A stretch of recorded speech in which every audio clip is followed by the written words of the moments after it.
होती है। राजीव भाई कहा करते थे कि मतलब हमें अपने सारी व्यवस्थाओं को कोशिश करनी चाहिए कि हम अपनी तिथि के हिसाब से संचालित करें। तो हम उनका जन्म तिथि और जन्म पुण्यतिथि उन्हीं के भारतीयता के आधार पर मनाए ना। ये आज हम लगना में हैं केदार भाई के यहाँ पर, और आप देखिए हमने यहाँ पर ये छोटा सा एक पोस्टर बनाया है। एक विचार क्रांति भाई राजीव दीक्षित, मैं भारत को भारतीयता की मान्यता के आधार पर फिर से खड़ा करना चाहता हूँ, उस काम में लगा हुआ हूँ।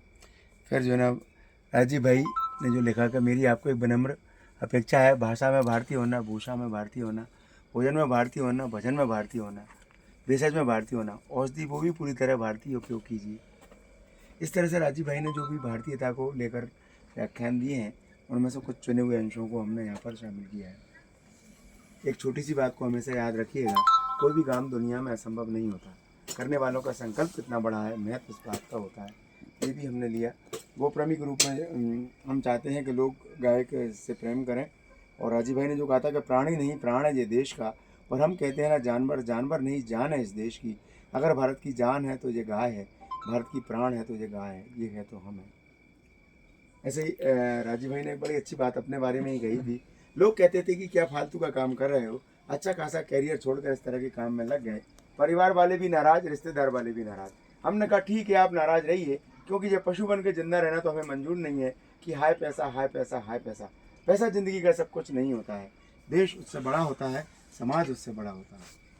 ऐसे ही भारत को लेकर जो राजीव भाई ने एक सपना देखा, एक स्वदेशी भारत बने, समृद्धशाली भारत बने, गरीबी मुक्त भारत बने, बेरोजगारी मुक्त भारत बने, सारी दुनिया जिस भारत का सम्मान करे ऐसा भारत बने, सारे भारत के लोग अपनी मातृभाषाओं का सम्मान करें ऐसा भारत बने, अंग्रेजों के कानून खत्म हो, अंग्रेजों की व्यवस्था खत्म हो, ऐसा भारत बने।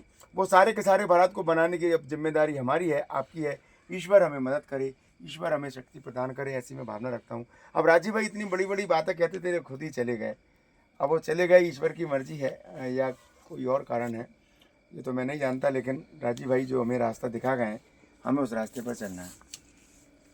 आज हमारे साथ में भाई सतीश जी भी हैं, और यहाँ हमारी जो छोटी सी रसोई बनाई है, माँ की रसोई, हाँ माँ की रसोई बनाई है केदार भाई ने।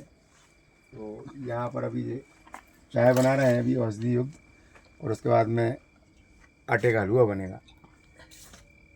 हलवा, हाँ जी, हाँ जी। पंखा जाना तुम बड़ा हो गया 3-4 साल।